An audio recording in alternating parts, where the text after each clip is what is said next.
اعوذ باللہ من الشیطان الرجیم بسم اللہ الرحمن الرحیم۔ ناظرین و سامعین السلام علیکم۔ ناظرین، ہماری آج کی ویڈیو میں آپ کو امام زمانہ علیہ السلام کے چوتھے اور آخری سفیر کا تعارف پیش کیا جائے گا۔ ہم دیکھیں گے کہ ان کے دور کے کیا حالات تھے اور ان کی وفات کے بعد غیبت صغریٰ کیوں کر غیبت کبریٰ میں داخل ہو گئی۔ تو ناظرین، ابو الحسن علی بن محمد سمری امام زمانہ علیہ السلام کے چوتھے اور آخری سفیر خاص ہیں، جو حسین بن روح نوبختی کے بعد مرتبہ سفارت پر فائز ہوئے۔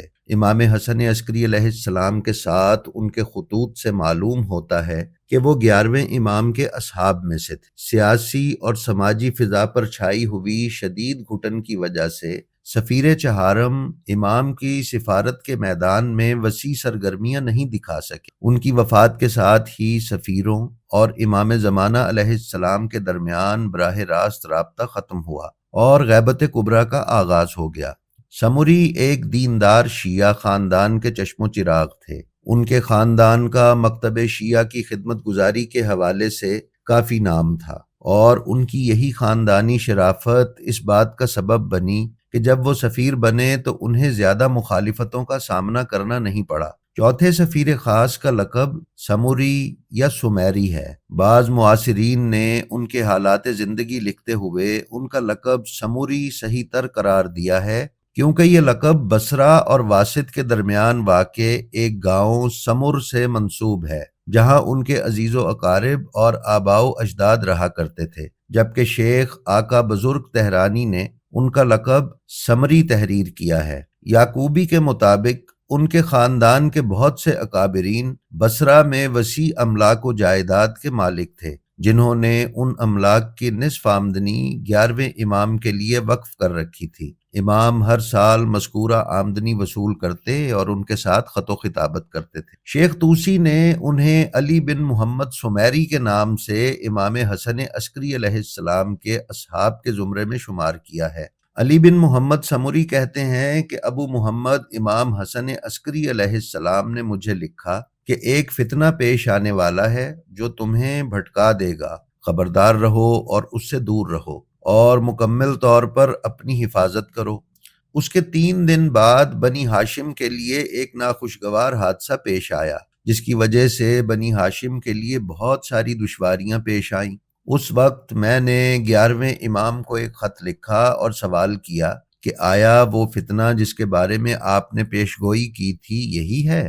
آپ نے فرمایا نہیں، وہ اس کے علاوہ ہے، لہٰذا اپنی حفاظت کرو۔ اس کے کچھ دن کے بعد عباسی خلیفہ معتز باللہ کے قتل کا واقعہ پیش آیا۔ ناظرین، منقولہ روایات کے مطابق حسین بن روح نوبختی نے ابو الحسن علی بن محمد سمری کو اپنے سفیر کے طور پر مقرر کیا، اور تمام شیعان اہل بیت اور مکتب ولایت و امامت کے تمام پیروکاروں نے بغیر کسی اختلاف کے ان کی سفارت تسلیم کی۔ حسین بن روح نے سمری کی سفارت اور وکیل خاص کا اعلان امام زمانہ علیہ السلام کے صریح حکم پر کیا تھا، گو کہ اس حوالے سے کوئی واضح اور متعین حدیث نقل نہیں ہوئی کہ امام زمانہ نے ایسا حکم حسین بن روح نوبختی کو دیا ہو، لیکن احادیث میں عام طور پر بیان ہوا ہے کہ جس سفیر کی وفات کا وقت آن پہنچے وہ امام کے حکم پر اپنا جانشین سفیر متعین کرتا ہے، اور اس تعین و تقرر میں اس کی ذاتی رائے کا عمل دخل نہیں ہوتا۔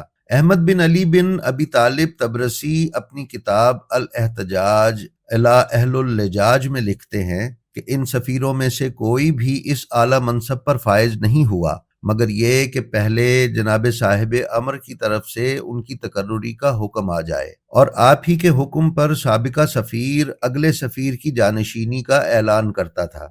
ناظرین، ابو الحسن سمری کو زیادہ کام کرنے کے مواقع میسر نہیں تھے، لہٰذا سابقہ سفیروں کی طرح وہ وسیع سطح پر اقدامات نہیں کر سکے اور اپنے اور عام وکلاء کے درمیان تعلق میں خاص تبدیلیاں نہ لا سکے، لیکن شیعہ ان کی قدر و منزلت پر امام کے سابقہ سفیروں کی مانند یقین کامل رکھتے تھے۔ وہ عام اہل تشیع کے درمیان قابل قبول تھے اور سب ان کے احکامات پر تہ دل سے عمل کرتے تھے۔ شیخ صدوق کی روایت کے مطابق عام وکلاء انہیں امام علیہ السلام کے سچے وکیل سمجھتے تھے اور ان کو اکٹھے ہونے والے شرعی اموال سفیر چہارم کی خدمت میں پیش کرتے تھے۔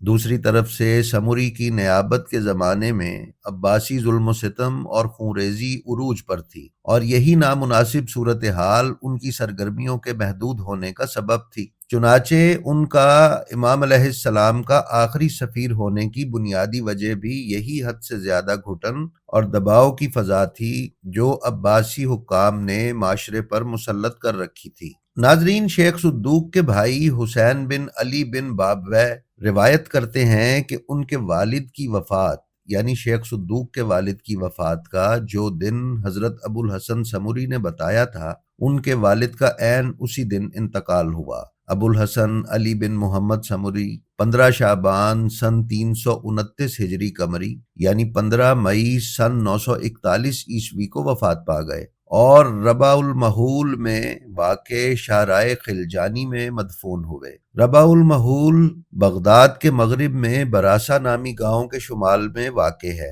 ناظرین، یہ علاقہ آج کل صرافہ کا ایک بازار بن چکا ہے جسے بازار کمالیات کہا جاتا ہے۔ اسی بازار میں مدرسہ مستنصریہ ہے جس کی مغربی جانب ان کی قبر دکانوں میں دبے ہوئے ایک مکان میں ہے۔ ابو الحسن علی بن محمد سمری کی وفات سے 6 دن پہلے امام زمانہ علیہ السلام کی جانب سے ایک توقیع صادر ہوئی، یعنی ایک خط موصول ہوا جس میں آپ علیہ السلام نے تحریر فرمایا تھا: بسم اللہ الرحمن الرحیم، اے علی بن محمد سمری، خداوند متعال تمہارے حوالے یعنی تمہاری موت کے حوالے سے تمہارے بھائیوں کو اجر عطا فرمائے، کیونکہ تم 6 دن بعد وفات پا جاؤ گے، اس لیے تیاری کرو، اور اب کسی کو بھی آئندہ اپنا جانشین مت بناؤ، کیونکہ اب سے غیبت کبریٰ کا آغاز ہو چکا ہے، اور طویل عرصے تک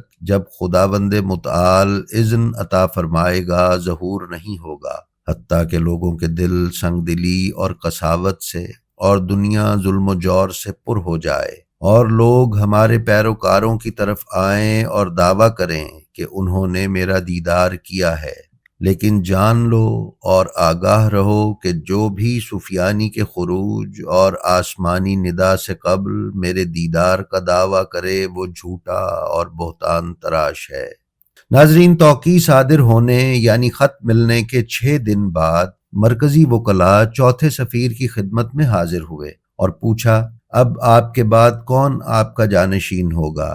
سمری نے جواب دیا، امر خدا کا ہے اور وہ خود اس کا ابلاغ فرمائے گا۔ یہ وہ آخری کلام تھا جو حضرت ابو الحسن علی بن محمد سمری کی زبان پر جاری ہوا۔ اس کے بعد امام زمانہ اور سفراء کے درمیان براہ راست تعلق کا خاتمہ ہو گیا۔ دوسرے الفاظ میں غیبت صغریٰ اختتام پذیر ہوئی اور غیبت کبریٰ کا آغاز ہو گیا۔ ناظرین، قول مشہور یہی ہے کہ چوتھے نائب سن 329 ہجری قمری کو وفات پا گئے، لیکن شیخ صدوق اور فضل بن حسن طبرسی کہتے ہیں کہ ابو الحسن علی بن محمد سمری 15 شعبان المعظم سن 328 ہجری قمری کو خالق حقیقی سے جا ملے۔ امام مہدی علیہ السلام نے ایک خط میں جو محمد بن عثمان عمروی کے نام ہے لکھا، اب کے بعد جو نئے واقعات یعنی مسائل پیش آئیں گے ان کے سلسلے میں ہماری حدیثوں کے راویوں سے رجوع کرو، اس لیے کہ وہ میری طرف سے تم پر حجت ہے اور میں ان پر خدا کی حجت ہوں۔ ناظرین، اس ویڈیو کی تیاری میں جن کتابوں سے مدد حاصل کی گئی وہ یہ ہیں: جاسم حسین کی تاریخ سیاسی غیبت، مسعودی کی اثبات الوصیہ، مجلسی کی بہار الانوار، طوسی کی الغیبہ، تاریخ الغیبت الصغریٰ آیت اللہ صادق صدر، آقائے بزرگ تہرانی کی نوابغ الروات، رجال طوسی، کشف الغمہ علامہ اربلی، طبرسی کی احتجاج، کمال الدین شیخ صدوق اور طبرسی کی ہی اعلام الورا۔ ناظرین و سامعین، ہمیں امید ہے کہ ہماری آج کی یہ ویڈیو آپ کو پسند آئی ہوگی۔ اگر آپ ہمارے چینل پر نئے ہیں تو آپ سے درخواست ہے کہ اسے سبسکرائب کر لیں اور اس کے بیل آئیکن کی آل نوٹیفیکیشنز کی سیٹنگ کو کلک کر لیں۔ اس کے ساتھ ساتھ ہماری جو ویڈیو آپ کو پسند آئے اس کا لنک اپنے حلقہ احباب میں شیئر کرنا مت بھولیں۔ ہم آپ سے گزارش کرتے ہیں کہ اپنا اور اپنے متعلقین کا بے حد خیال رکھیں اور خلق خدا میں آسانیاں تقسیم کرتے رہیں۔ خدا آپ کا حامی و ناصر ہو۔ السلام علیکم۔